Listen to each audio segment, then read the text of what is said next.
Okay, recording in progress. All right, I love us. Hop on up to the front of the mat. We'll start with an Om. Inhale.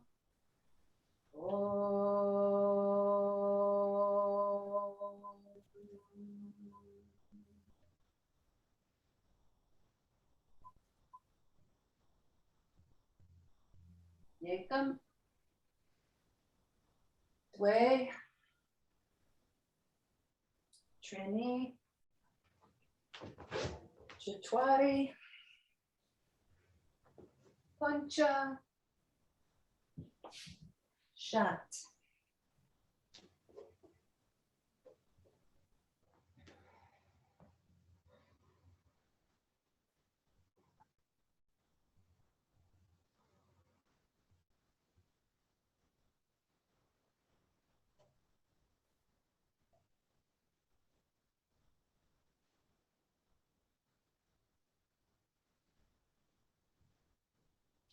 Supta.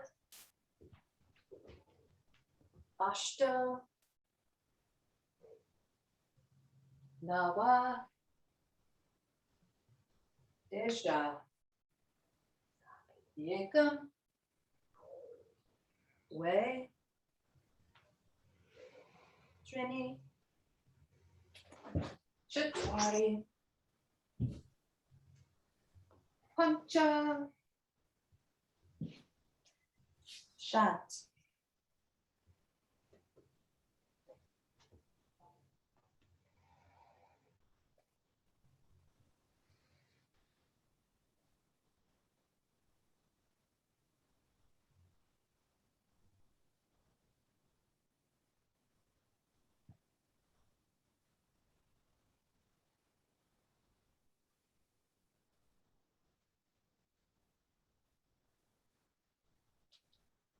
Supta. Ashta. Nawa. Desha. Yekam. Dwe. Trini. Chatwari. Pancha. Shat.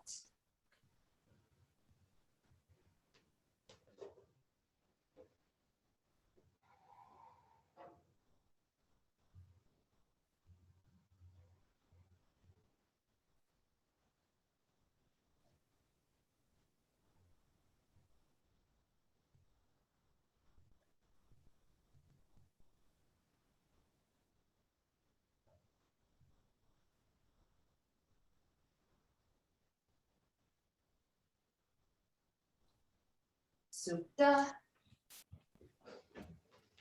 Ashta. Nawa. Desha. Surya Namaskara B. Yekam. Dwe. Trini. Chatwari. Pancha. Shat. Supta. Ashta. Nawa. Desha. Yekarasha. Dwadasha. Trayodasha. Chaturdasha.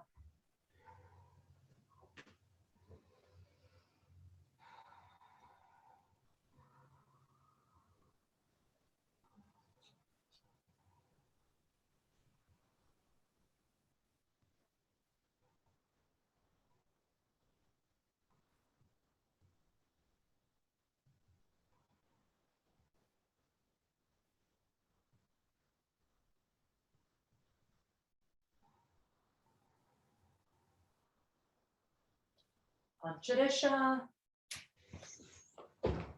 Shodasha. Sapaptasha. Ashtadasha. Yekam. Dwe. Trini. Chatwari.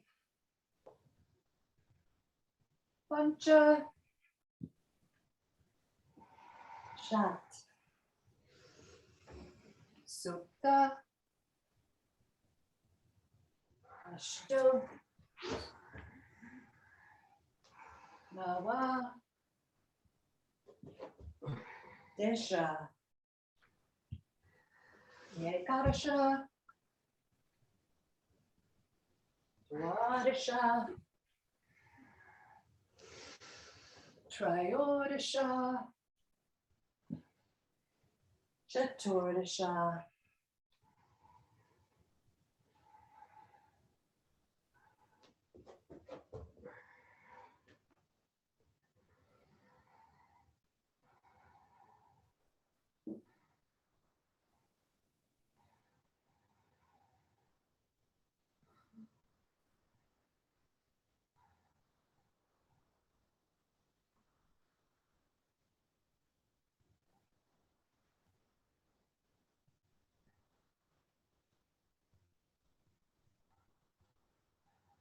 Panchadasha.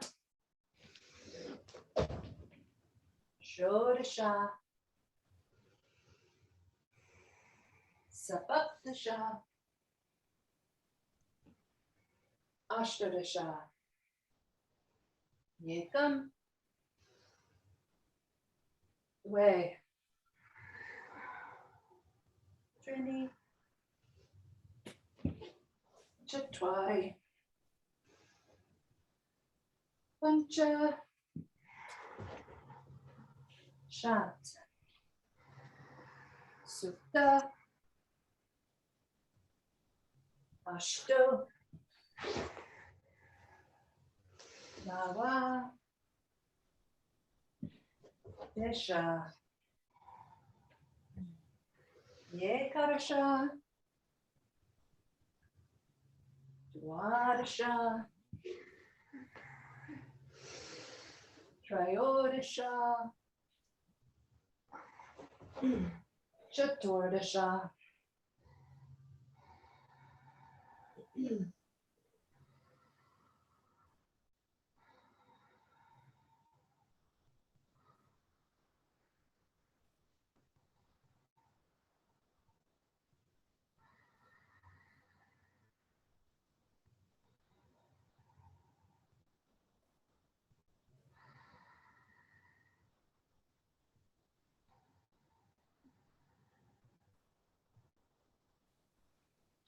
Panchadasha.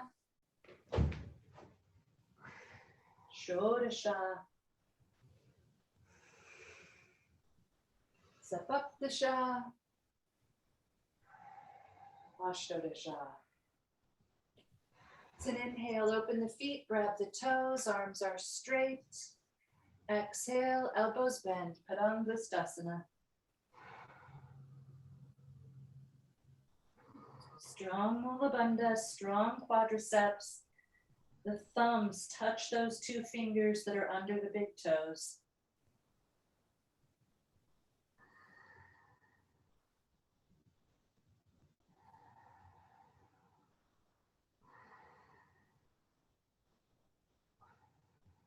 Leave the head where it is. On an exhale, put the hands under the feet.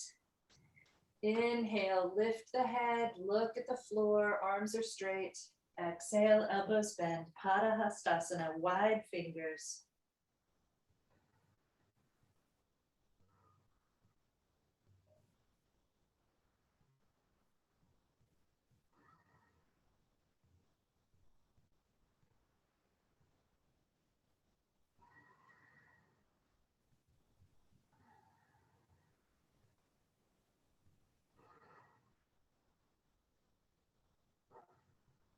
Next inhale, arms come straight, lift the head, look at the floor.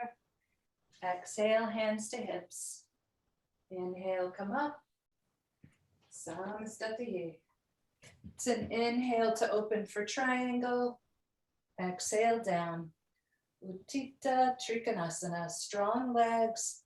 Again, first two fingers are under the big toe and the thumb posts up off the floor and connects to the fingers. I'm actually pressing off the tip of my thumb, and the two fingers are on the pad of that thumb.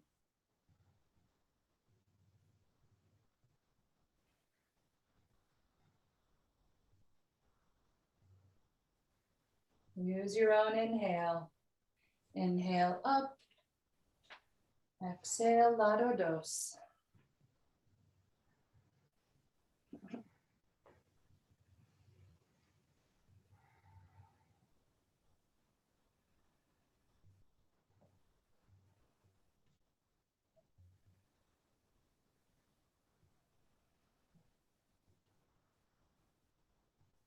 Maria, I was just talking to you in my head.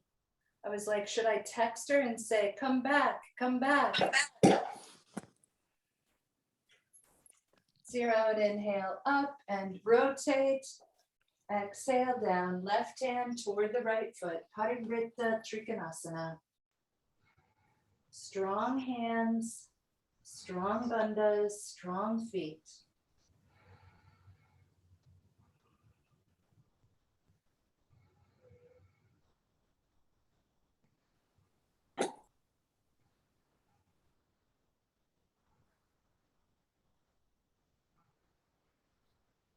It's an exhale to look down. Inhale, travel up and over. Exhale down. Right hand toward the left foot.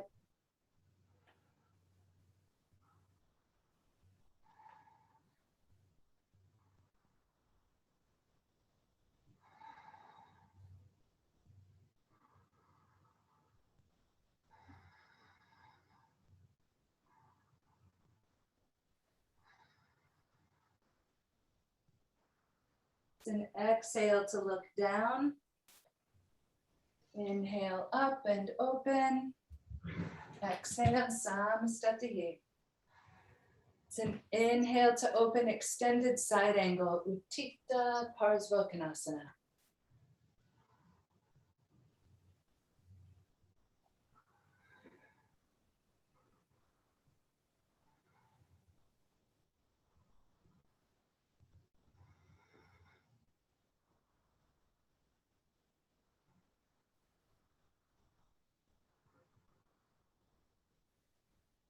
Next inhale.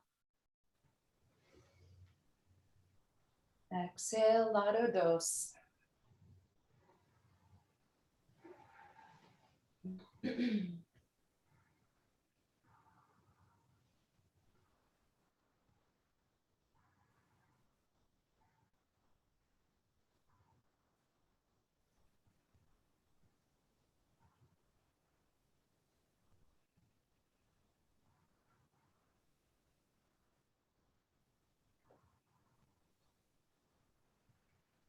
It's an inhale up and over, Parivrtta Parsvottanasana.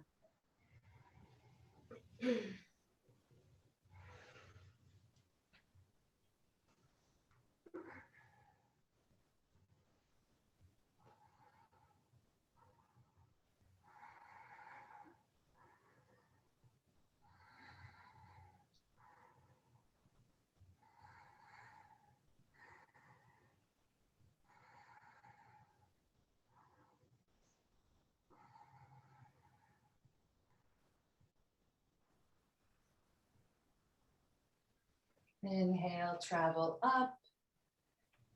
Exhale, second side, Parivrtta Parsvottanasana. Parsvottanasana. Parivrtta Parsvottanasana. Parsvottanasana.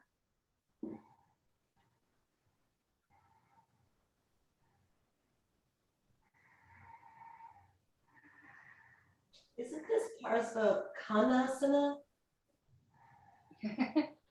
I was just playing with that. That's why I'm asking.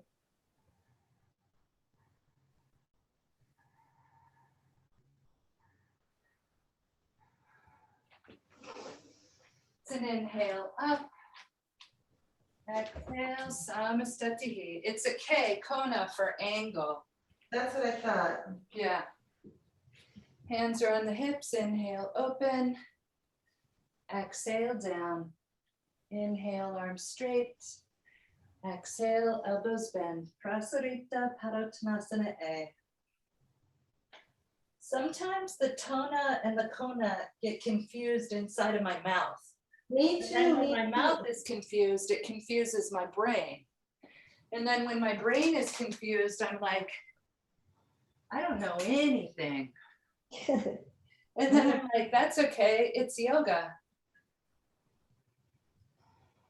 Yeah, I've had that confusion about Tanasana, Kanasana, and I know Kona is angle. It's an inhale, arms straight. Exhale, hands to hips. Inhale to come up.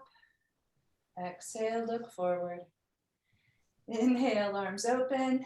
Exhale, hands to hips. Inhale, lift the chest. Exhale, fold. Elbows try to stay close together on the back side. Strong wherever you can be strong.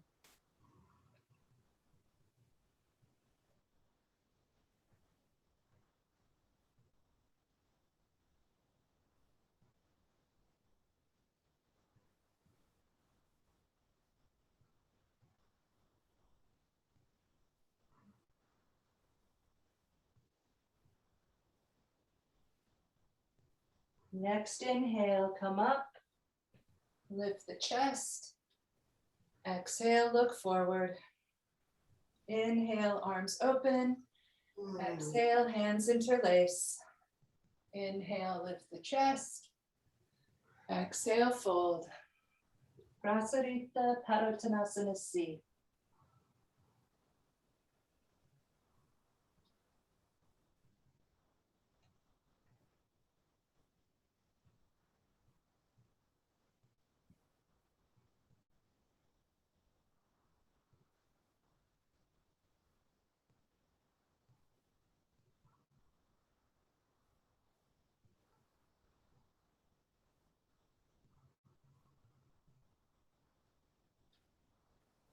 It's an inhale up. Lift the chest, hands move to the hips. Exhale, look forward.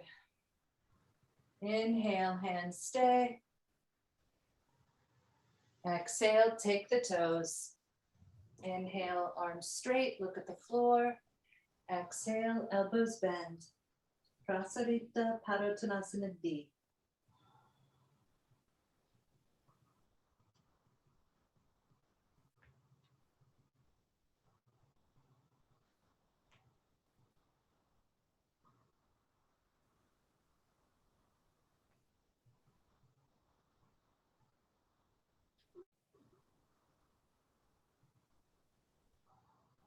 Next inhale, lift the chest, look at the floor.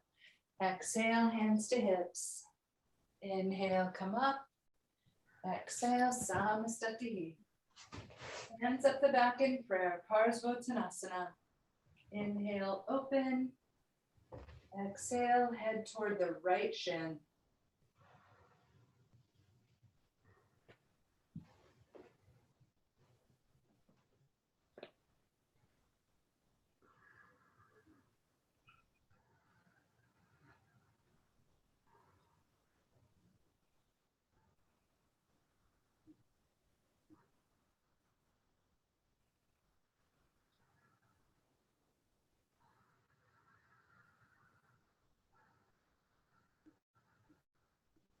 An inhale up.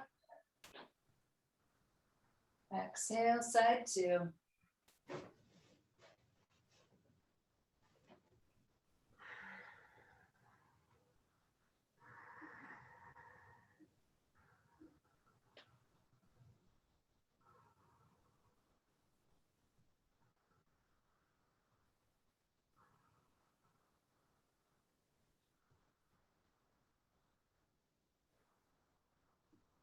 It's your own inhale. Up and open. Samastati. Inhale, hands up. Exhale, hands down. Inhale, arms straight. Exhale, plank. Inhale, up dog. Exhale, down dog. Inhale, jump forward, Pashasana. I like to twist right first.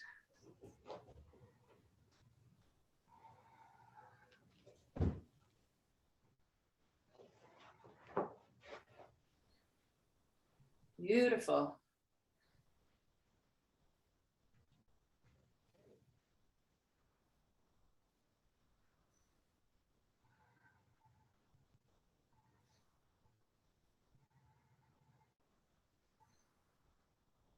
And inhale, look forward. Exhale, twist left.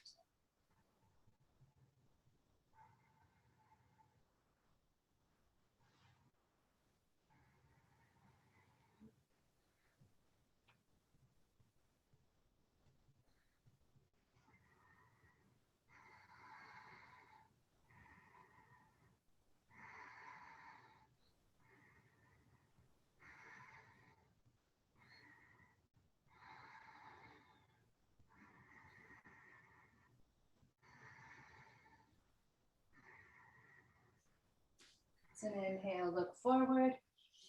Exhale out, plank. Inhale, up dog. Exhale, down dog. Inhale through jump. Kranachasana A. Left knee folds like Trianga Mukha. Right leg extended. Chest is high.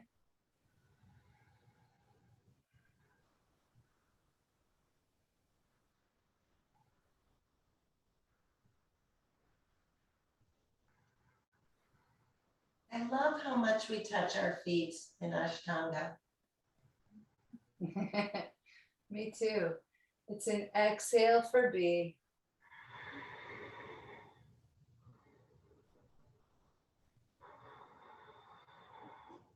Yesterday, we were talking about those 10 root nadis and how I think it's the ears originate at the big toe and cross to the opposite ear. And then the eyes originate at the eyes and go down through the khanda to the big toe.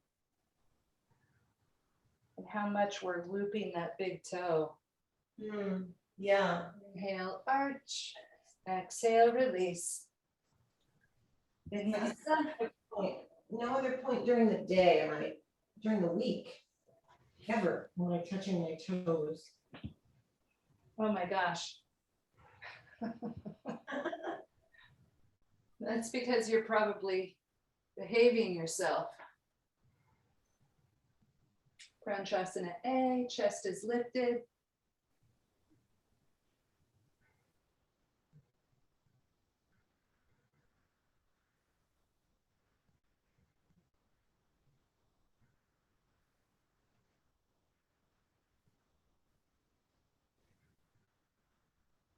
It's an exhale to fold up. Pranchasana B.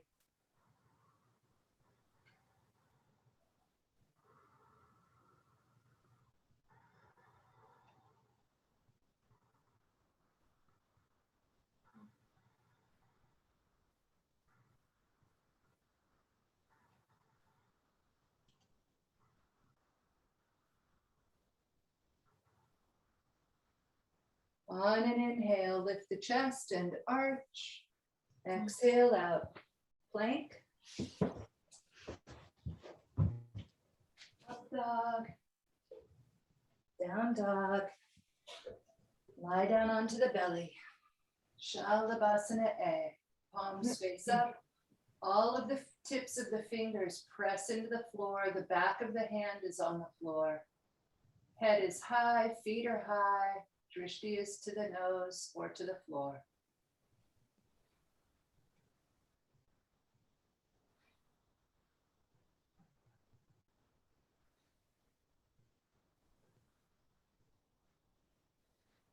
Whenever you're ready, hands pull forward, flip over the tips of the fingers, press back. Shalabhasana B.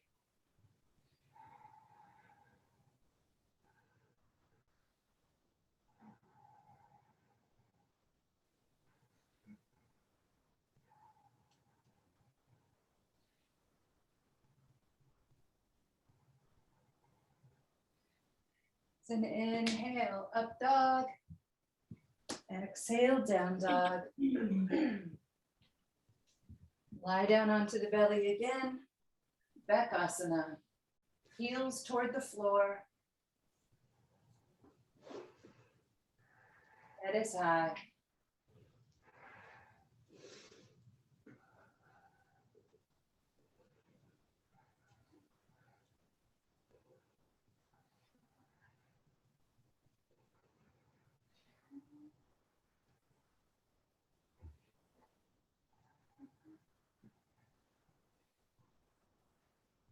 When you've taken 5 breaths, next one, it's an inhale up. Exhale, down dog. Lie down onto the belly. Dhanurasana.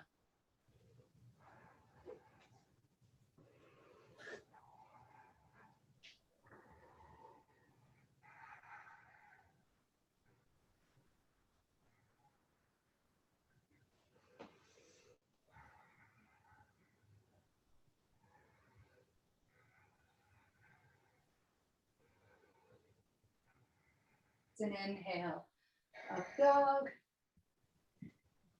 Exhale, down dog. Lie down onto the belly. Lift up for Dhanurasana. Roll right, Parsva. The head, the chin, the nose, center line of your skull stays aligned with the center line of the torso. And without lifting the chin, the eyeballs look up at the ceiling.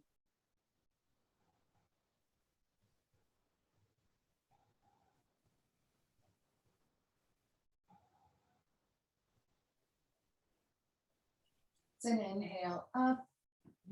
Exhale, second side. Parsva Dhanurasana. Midline stays aligned with the midline. Tricky eyeballs rotate in the sockets and look up at the ceiling.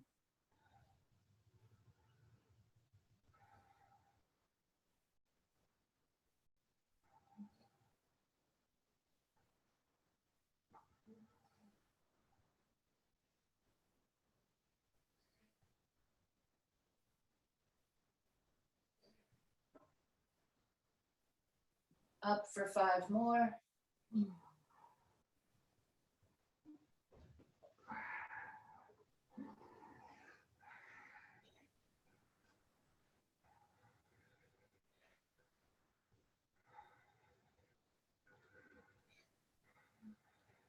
It's an inhale, up dog.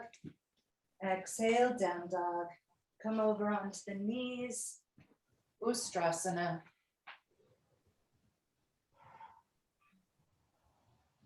Maria keeps popping in and popping out. I know, she's having trouble with her internet. Either that or there's like an alien spaceship near her and they're running interference.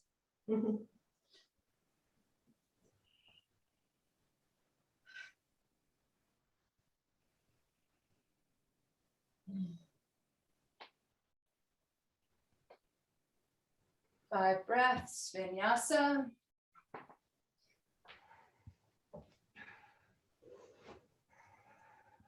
Laghu Vajrasana.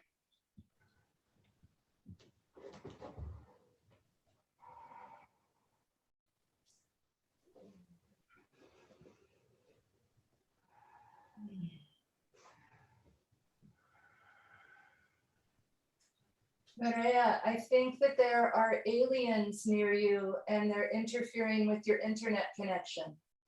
They're like, what is this yoga stuff? We have to watch this. And they keep stealing your little connection there.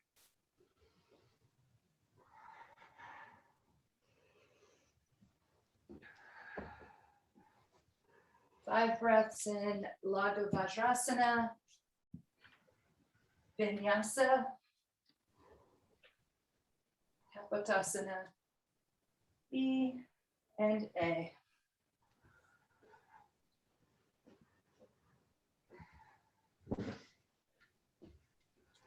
I gotta pregame my shoulders for Kapotasana. Yeah. Me too. I'm gonna be pre-gaming my shoulders for the rest of my life. Exactly. So Gina, I put the wheel under my back and then Yeah, that's beautiful. Maria's doing that as well. I take the other wheel over my head.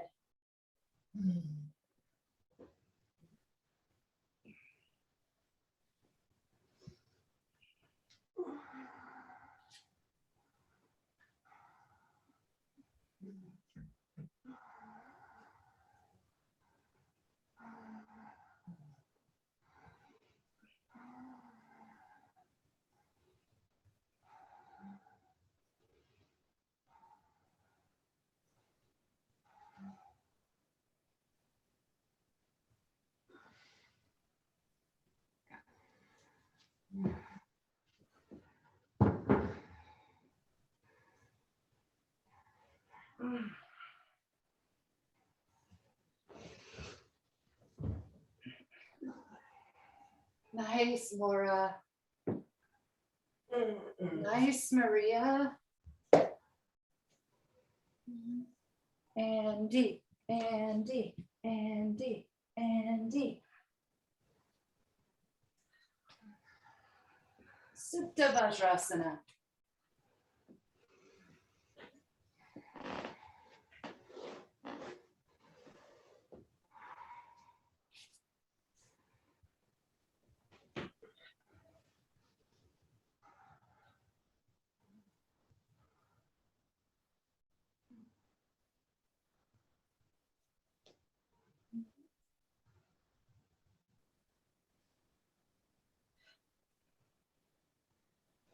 Five down, five up and down.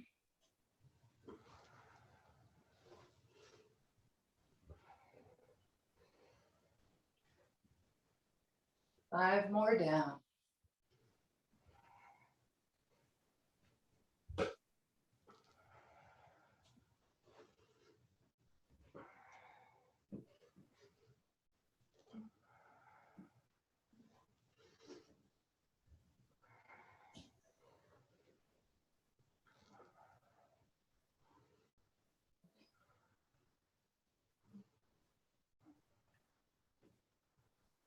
Up and out.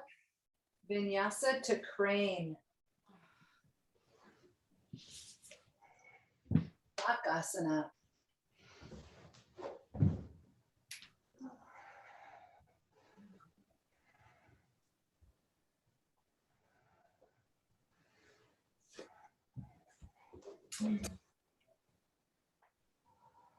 Beautiful, beautiful.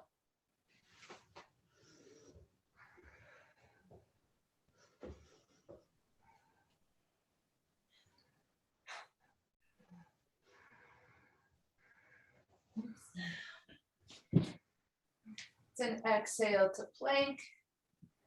Vinyasa, flying crane.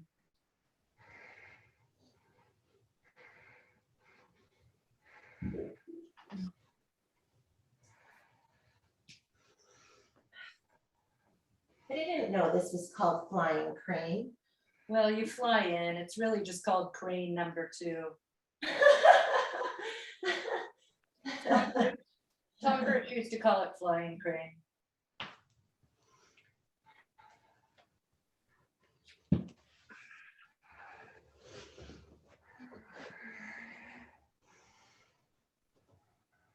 Baharid Vajrasana.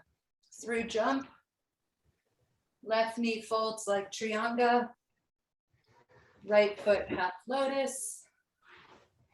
Left hand tucks under the right knee. Strong Mula Bandha, strong Ujjayi.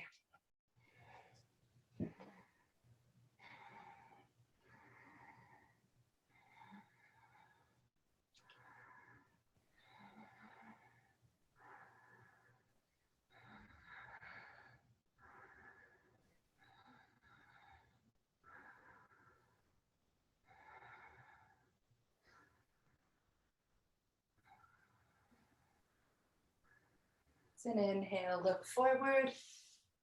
Exhale, switch sides. Right knee folds like Trianga. Left foot half lotus.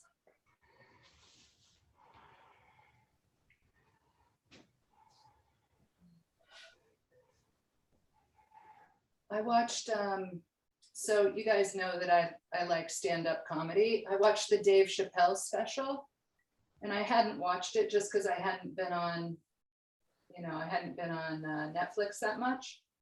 So it was hilarious. And I know that he catches a lot of flack from different communities. He could catch flack from every single community that exists.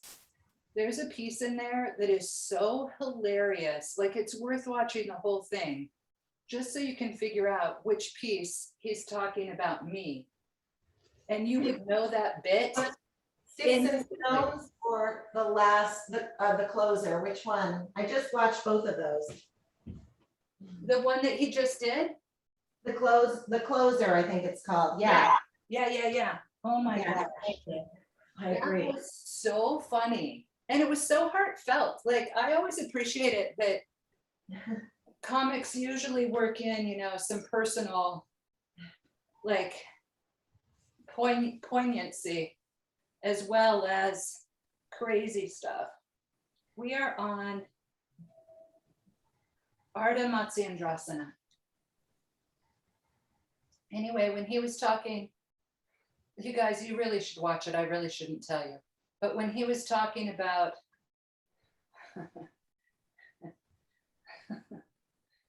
I can't tell you. You have to watch it, and then I'll talk to you about it later. I watched it twice. Nice. It's an inhale, look forward. I felt like there was so much depth in it that I was like, so much of this has just gone over my head. I have to watch it again. There's a lot that he's saying here that I need to process, it just was coming at me like big surprises. It was great.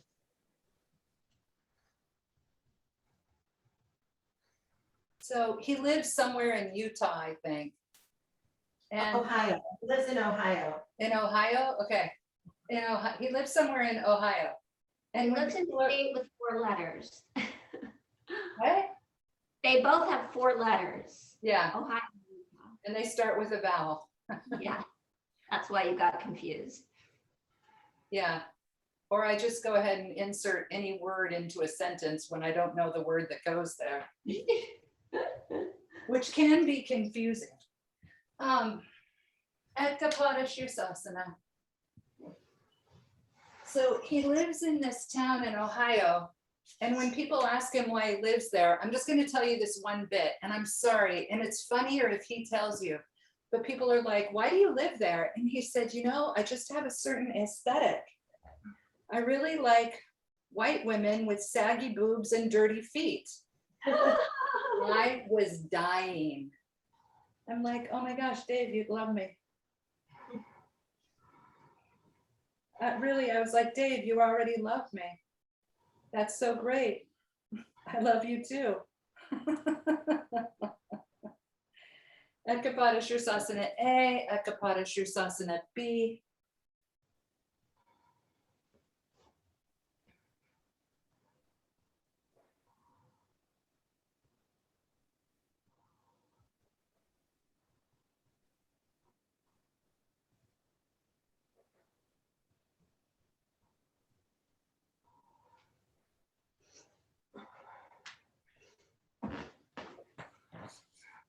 Ekapada Shirsasana C.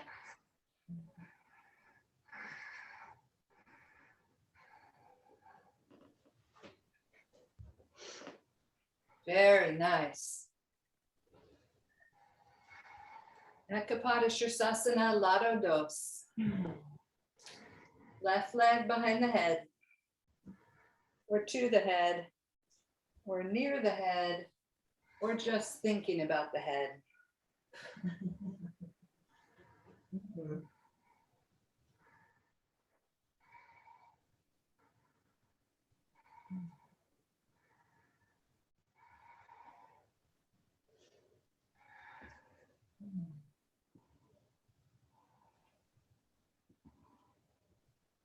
Nice.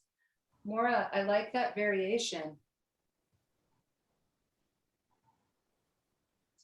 Did you guys all catch the politically incorrect use of the term modification that happened about maybe by now 10 years ago?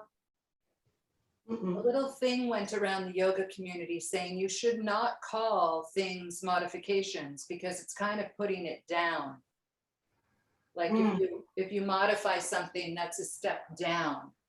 But a step that would be equal and across is a variation. I like At that. the time, I was like, oh my gosh, just try. It's all just an energetic patterning. Just see what you get. Who cares? And then later I was like, okay, I'm going to start using the word variation instead of modification. Way after everyone else had already. Good thing to use the word modification? Yeah. It doesn't matter. It totally, it's a, you know what? It's everyone wants to tell everyone else how to be more perfect. And my response to that is fuck off. Well, Kathy, I remember you saying, and I really like this a while back. This was a couple of years ago. You said you were trying to get rid of the word just, like if you can't get your leg behind your head, just do this, because you felt, and I liked that point that you made. You felt like you were implying that it wasn't the full thing, or it wasn't as good, or, you know, whether or not that's true is debatable, but it was a real sensitivity to the language that I thought made sense. Right. Well, I keep becoming more sensitive to language, and then I don't want to speak at all. You know, like I would say that happens to me fairly regularly. That's how come I make sure I still pepper my language with curse words. Yeah, I don't give a shit anymore.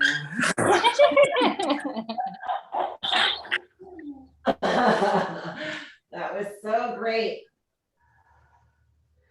But really, I feel like modification versus variation is an important distinction. I think so too. Variation could be like from like old school versus new school. And modification means like if you're a beginner or if you have an injury or whatever, do it this way. Yeah, it's like you're not really in the posture, you've modified it. Yeah. Varying But it. modifying something, I mean, modifying a posture is perfectly fine. Yeah. I mean, you know, I've been modifying my entire practice when I have an injury or when whatever, you know, especially when I have an injury, and it's okay. Well, you know that, and we know that. But I think that beginning yogis, for example, and especially in Ashtanga, there's a real goal orientation. People want the posture. They're after it at the start of this journey, I think.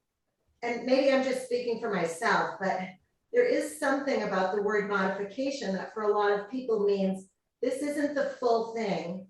You know, this isn't what your goal is. This isn't where you want to be eventually. This is where you are now.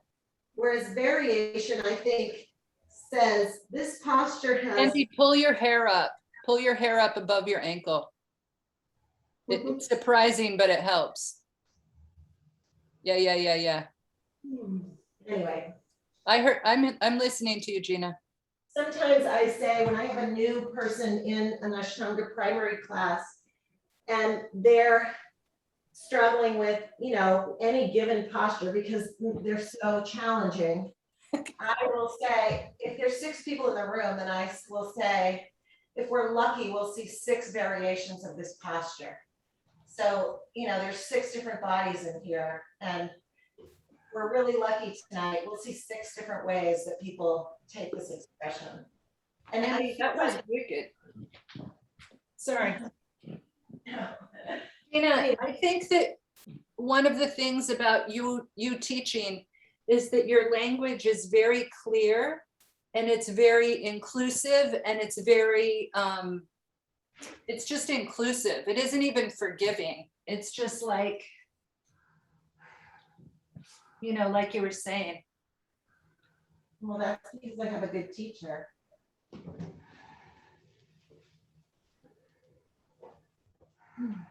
Andy, you were really working that Dvipada. That was so great.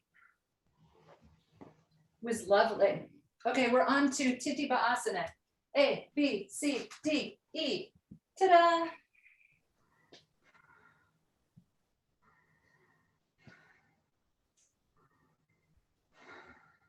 So when I'm teaching beginners, if I'm truly teaching beginners that don't know me, I don't even do the posture. I know. They don't even know what the actual posture is. Like if we're doing big toe, I'm just like, you know, grab your knee. And if it looks like people have their balance, then I'll say, see if you can touch your foot. Like the first week, we don't even stick our leg out.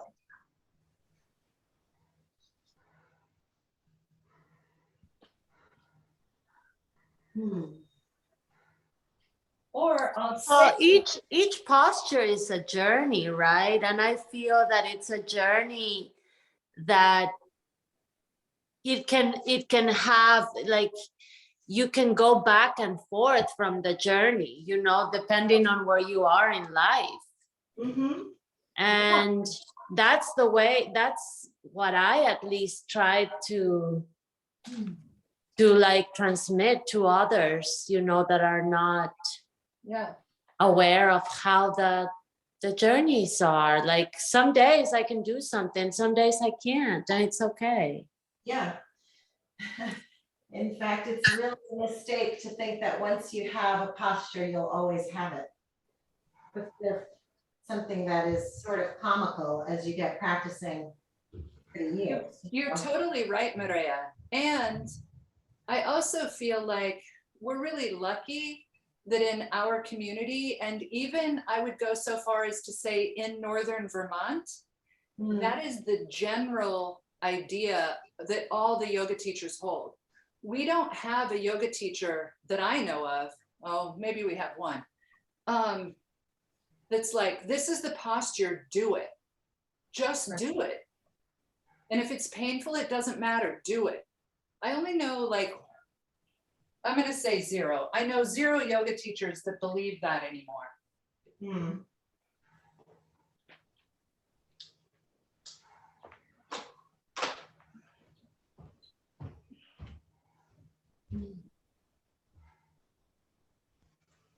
It's so nice to talk during practice.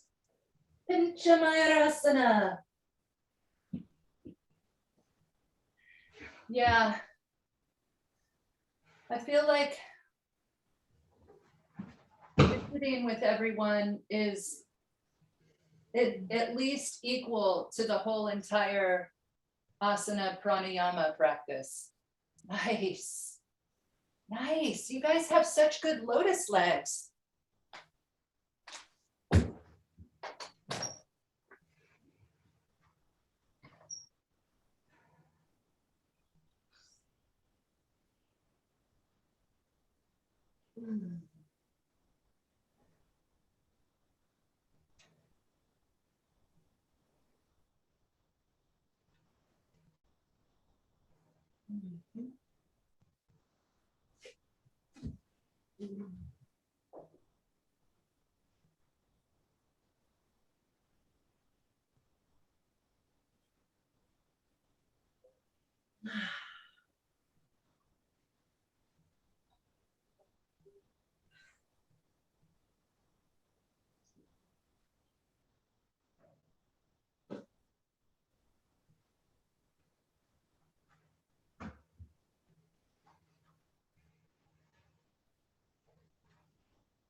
Kathy, I have a meeting at 10. I love you.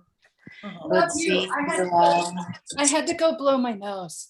I couldn't do a jai with a runny nose any longer, just because it was cold back here. Hey, Maria, I really appreciate you coming. You came to this class more than anyone else. I love you all. We Um, love I hope you. I can be here on Sunday. Yeah, Before you go, I thought that was just so beautifully put, what you said about each posture being a journey. Like, I really like that. You should write that down. I think I probably read it somewhere. Maybe Oh, I should learn how to quote the stuff better.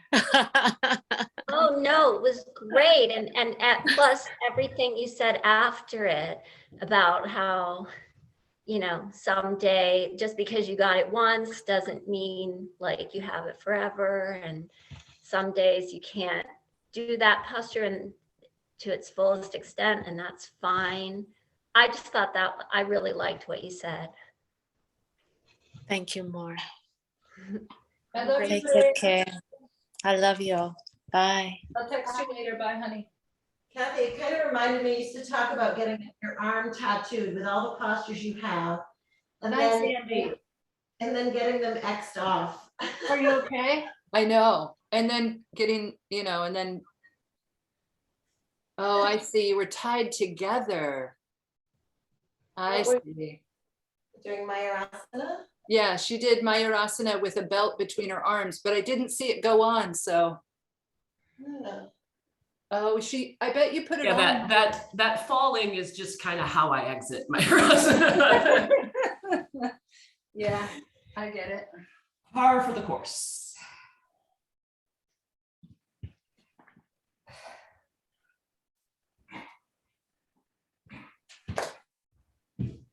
Karandavasana.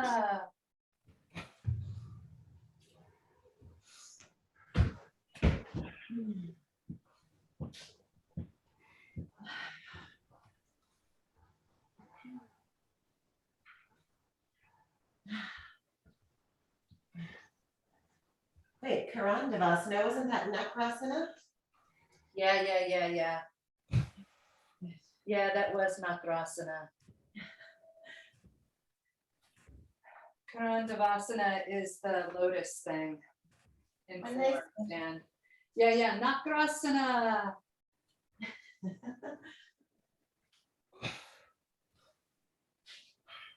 Vatayanasana.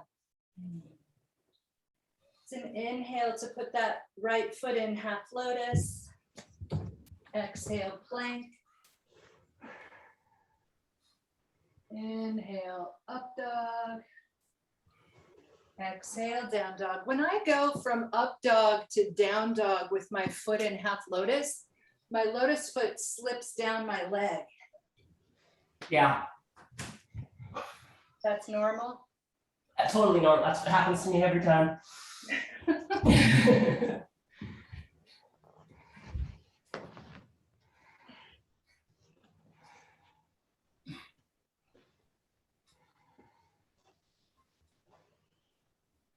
I'm teaching my horse how to balance on a wheel.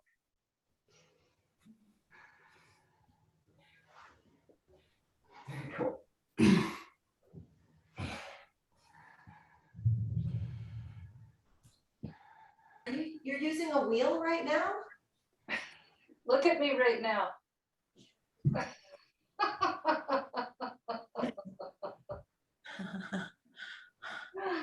You know, wheel. Did you see me lying on my belly when you asked me? Did, yes. Okay, so yeah, I was using a wheel. I'll show you how I was using it. On this side, I can get my weight up and I can rise on my own, but on the other side, it's like I have to lift up to get my butt far enough back before I can lift up my arms. Is that a hip thing or a low back thing? What is that? I think it's both. That's a good idea to I use the think wheel. it's like a stiff body thing. I was thinking you were gonna put the wheel under your right leg. Oh my God, no. But maybe the wheel's not tall enough. Oh, maybe I could use it like a chair. When I got my cork wheel, it came with, I still have it, this little manual for how you can use the wheel to do like 40 different postures, all of which we practice. And it's so clever. I'll take a picture of it after class and text it to you, Kat. Cool. Hey, you guys, Maria just sent me Where are we going, Gate? Yeah. another downloadable PDF.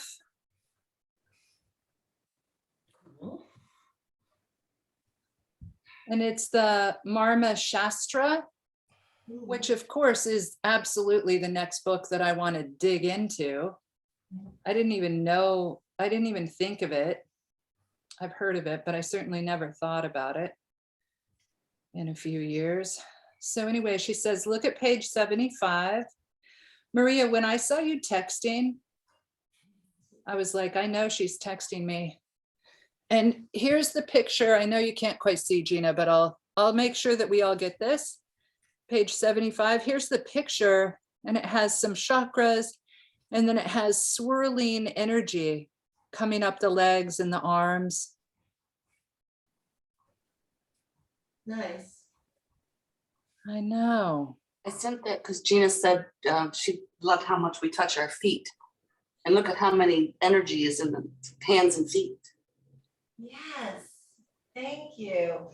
I was thinking of it in triangle, Kath, when you were like, loop the toe, the thumb touches and I just, I don't know, it just struck me that it's in daily life, at least in this society, it's Yeah. just rare, not only that we touch our feet, but that our hands are even anywhere near our feet.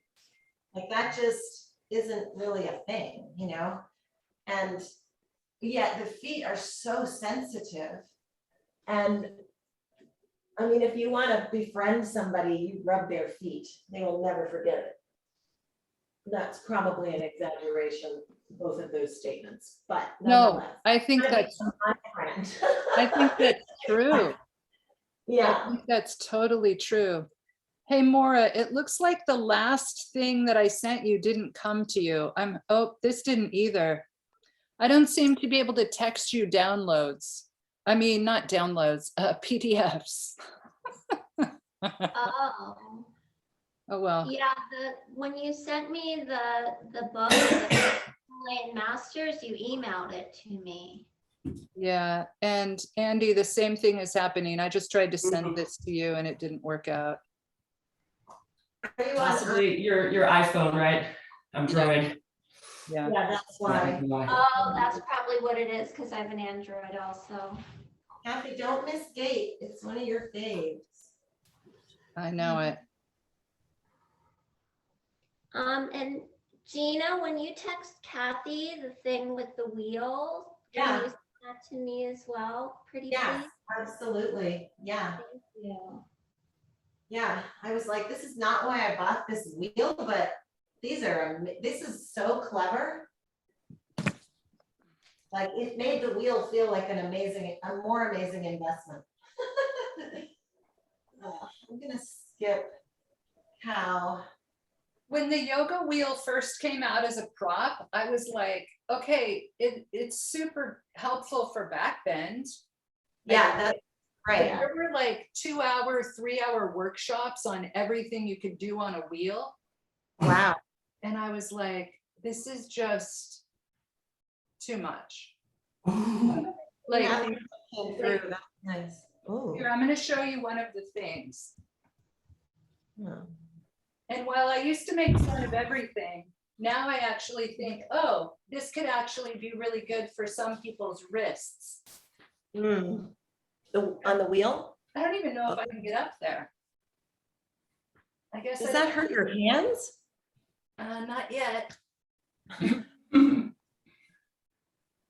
Yeah, I don't know how to do it, but it was like crane on a wheel. Or some of them would put, you know, like the wheel under one hand and crane on the other arm. Oh, interested me, so apparently I can't do it. Well, that would be good for me because I'm like still working. A crane is definitely a work in progress. I think that was a much harder crane. Oh, then I don't need to do it. Yeah. Gate, cow, rolling into Balasana.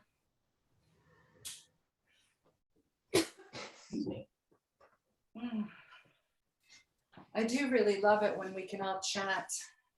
Yeah.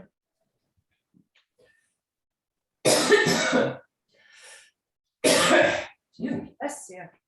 Thank you.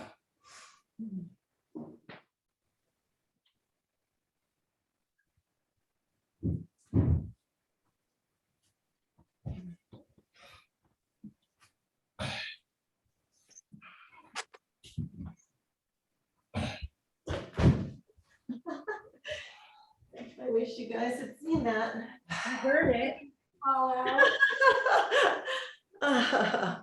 Was it full forward folds out of Urdhva Kukatasana, forward roll. That's my new exit.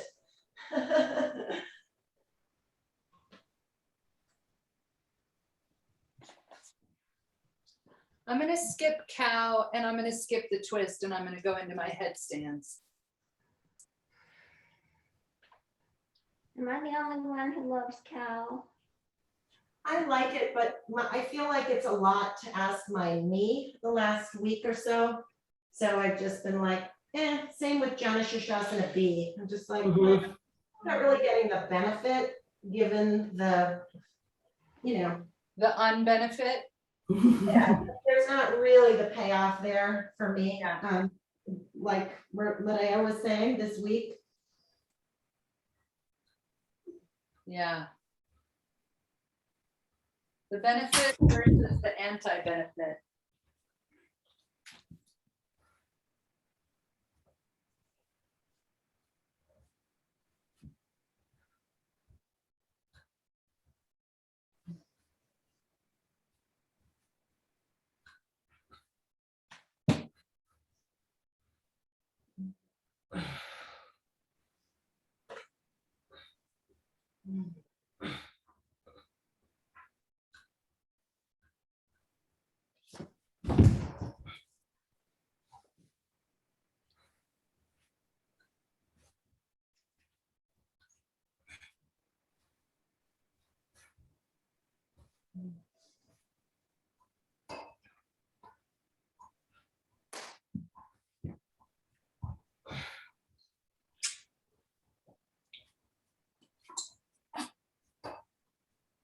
Lovely, lovely.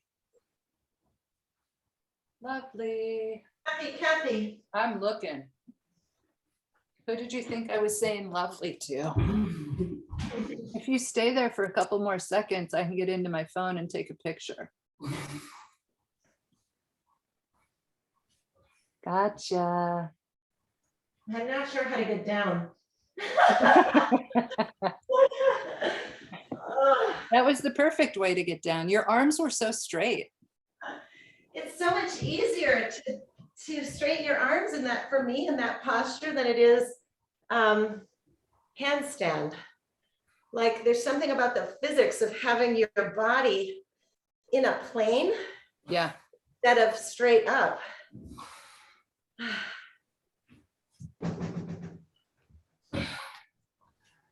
Oh my God, I'm exhausted now. Also, I have these bruises on the back of my arms. I don't know if you can see them. Oh yeah, see? Yeah, yeah. You can totally, everyone can see those. You're gonna have to be careful not to go to the ER. They'll pull Jay away. I was gonna say you should probably wear long sleeves. At home. Yeah, they'll be asking me if I feel safe at home. And you'll be like, mostly, except in a couple of Sometimes postures. I jump into grain and yes. A little hippie. Right. Exactly.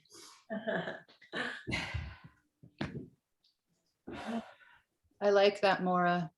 Let's stand. Oh, back then.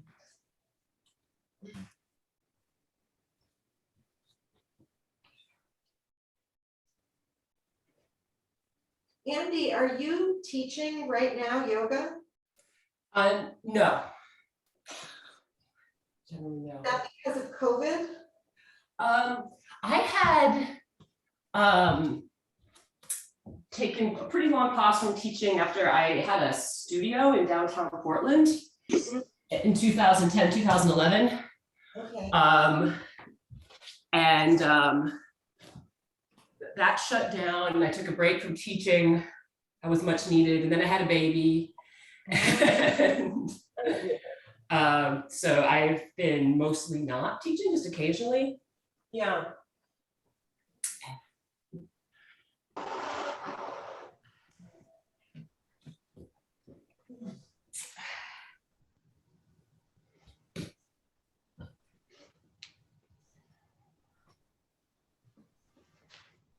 I'm sending one more person this PDF.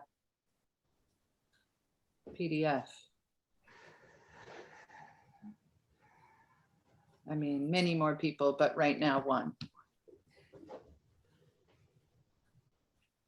So that posture that I forget what it's called, Supta Pada Vajrasana, that's like rolling into that is helping me get the feel for, what's the posture that comes after Upavishta? Supta Konasana. Right.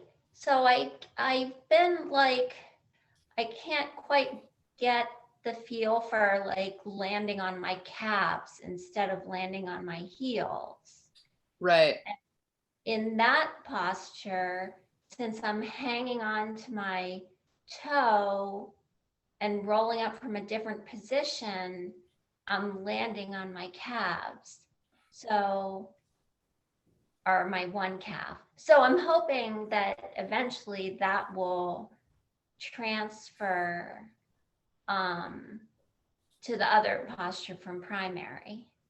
Because Seems like it happened to me with something else. Something I'd learned in second helped me with Yeah. something primary. totally. So it used to be you'd do first series for a year, and no matter how well it was going, you would start doing second series after a year of practice, if not sooner.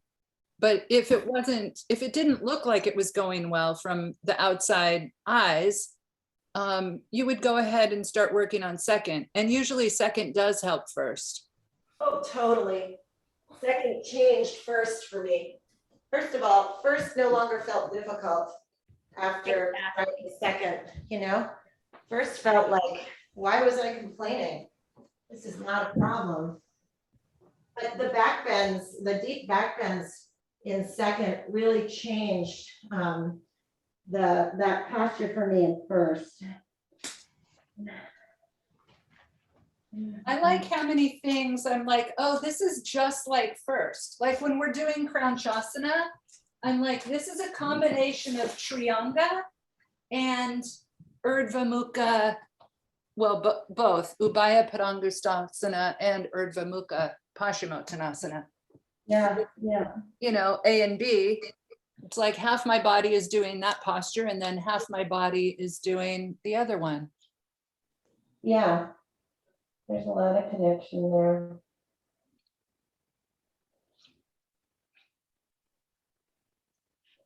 Okay, I'm just going to open to any page. Keep the feet together, toes pointed, release the hands from the back, extend the arms along the floor and interlace the fingers. Keep working the shoulder blades together, taking the shoulders back and under. Press the arms together. Do not press the chin into the chest. Keep the neck relaxed. Gaze at the heart chakra or the center of the chest. She's talking about halasana. Which this is Beryl.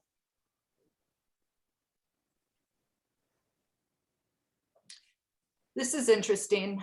Alamba means to support or prop. The prefix sa means accompanied by. Salamba then means supported or propped by. Sarva means complete or all. Anga, as we already know, means limb, or it can mean body. Anga can also mean piece or part or segment. So sarvanga means all the limbs, the whole body. The literal translation might therefore be all the limbs or the whole body accompanied by support. Salamba Sarvangasana.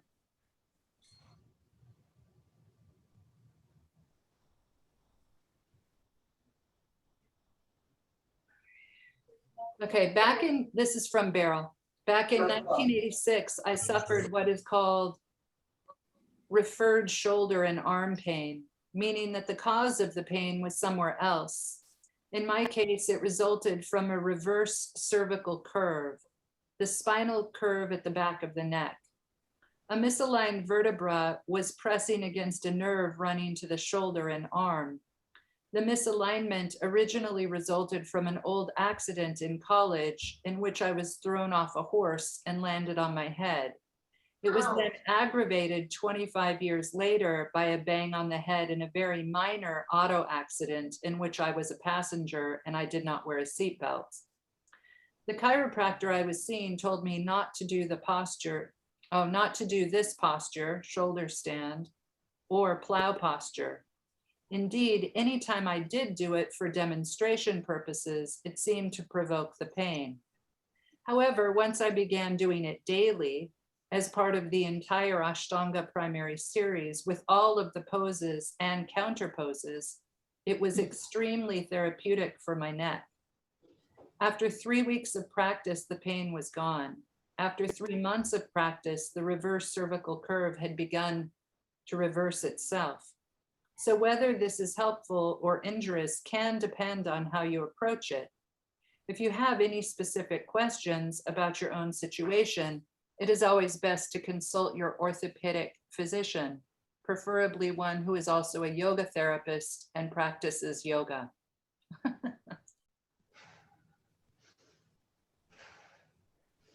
That was Beryl talking about shoulder stand.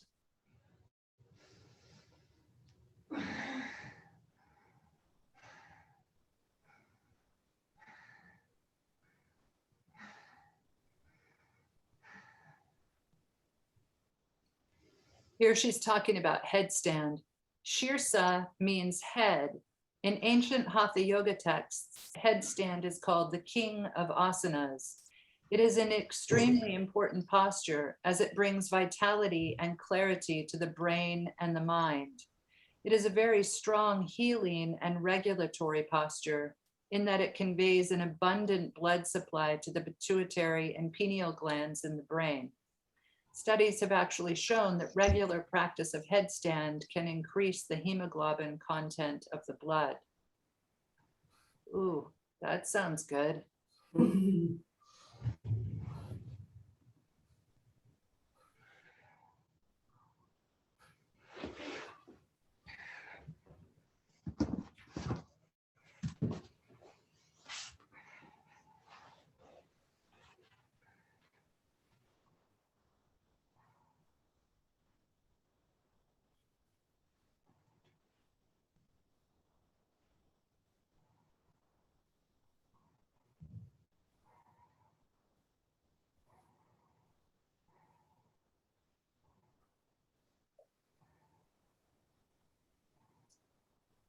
Okay, this is page 220. Mission accomplished. She has just finished explaining all of the postures and finished practice. Around the time I was putting the final touches on this chapter, a major awakening hit me one day during my practice. That particular morning, because a lot of distractions and excitement in my brain, I was really using the practice and all of its built-in techniques for dharana or concentration to discipline my mind. I was watching very carefully, noting every time my mind was distracted by the clock, the birds outside, the bank account, thoughts of writing, thoughts of going to the beach and running, thoughts of eating, and so on and on. Each time I was distracted, I would refocus on the bandhas, the breath, and the gaze. Slowly, it dawned on me in a completely new way that if you aren't using the practice to train your mind, you aren't doing yoga. You might be stretching, you might be breathing, you might be sweating and gaining some fitness and strength. But if you are letting the mind run wild, you aren't doing yoga. Duh. Now, this might sound fairly obvious to you. She said, duh, not me. This might sound fairly obvious to you, and it has always been fairly obvious to me too. But this time, it was as if the elevator had gone up a few floors. And instead of stepping out on the 14th floor, as I had always done in the past, I was now on the 22nd floor. All of a sudden, I saw things that I knew were there, but hadn't actually seen before. It's hard to explain, but it goes back to when I mentioned in chapter 1 about plateaus, and also about not being able to explain to people who call on the phone asking about power yoga, what the practice will be like for them in 2 years or even 2 weeks. This practice reveals things to you about yourself and your world as you are going along that a week earlier you wouldn't have been capable of getting. Really doing yoga means using the act of listening to the breath, using the act of directing the eyes, using the control of prana through the bandhas and ujjayi breathing, and using the postures to stop the mind from running wild every time it gets up to go and rebels from the monotony of one pointed concentration. I cannot listen and think simultaneously. Either we are transmitting and processing, or we are receiving. We can't do both at the same time. It has long been clear to me in trying to become a better listener that the secret of good listeners is that they simply suspend their thinking process. Poor listeners cannot turn off their minds. You can see their impatience and watch them thinking while you are talking to them. They are simply waiting for you to stop talking before they begin to fill the space with their own stored up thoughts. Yoga is a difficult discipline. The mind basically resents it. The mind does not like to be restrained. The mind would rather go to the movies and be entertained than do yoga. I said that in class once, and one of my regular students who had brought a boyfriend to the class for the first time that night started to laugh. She looked at me and then at him and then back at me. How did you know? She asked. We almost skipped class and went to the movies. Remember that I said back in chapter 1 that one of the meanings of hatha was force. When we practice Ashtanga form, this very ancient and classical form of hatha, what we are doing in one sense is forcing the postures onto a misaligned or imbalanced body. Not forcing in an aggressive way, like shoving a size 8 foot into a size 7 shoe, but in an encouraging way to create health and balance. More important though, we are forcing focus on the fluctuations of the mind. If it is so easy to say, oh, I'll practice tomorrow, and allow the whimsical imaginings of the mind to excuse us from practice, but tomorrow never comes. By applying force to the mind and directing it into a narrow field of focus, we limit the fluctuations and become better receivers. The mind is less noisy. We are less distracted. Each time we lay on the potency of the practice, we get stronger in our commitment to continue. The mind begins to gain power as it learns to surrender to the practice of dharana. Based on this dynamite revelation that we can't think and listen at the same time, the ancient Ashtanga yogis very clearly devised these methods that force you to be a receiver. Every time you try to transmit, there is a red flag there saying, hey, you there, you're supposed to be receiving. You are missing some important data here. Receive, receive, and back you go to mindful listening. This whole practice never ceases to dazzle me in new ways. This completes the power yoga practice. Now your true yoga practice begins. Beautiful, so much insight. That was Yeah. beautiful. Okay. Yeah. Beryl's a good one. Lucky to learn with her. Nice, Andy. Nice, Maura. I'm gonna take a page out of Andy's Shavasana book. Yeah. Always looks like it's really effective. Most important posture. Mm. I've been on board with that. Hey, Gina, you taught a yin class. I did, isn't that Oh, hilarious? wow. How was it? It was, I didn't know, I mean, it was great. I had 8 yogis, that's what we limited it to. I had a couple of people who have not practiced Ashtanga with me, but who were really into yin. And were looking for a yin experience. And I mean, they loved it. So I picked 8 postures, so really 7 postures and then Shavasana. And I had my little postures written down because it's not like primary series where I really know it. And it was a really nice group. Everybody said it was amazing. They asked if I would do it again. I said no. I didn't say no. I just was like, well, maybe, But it was a good experience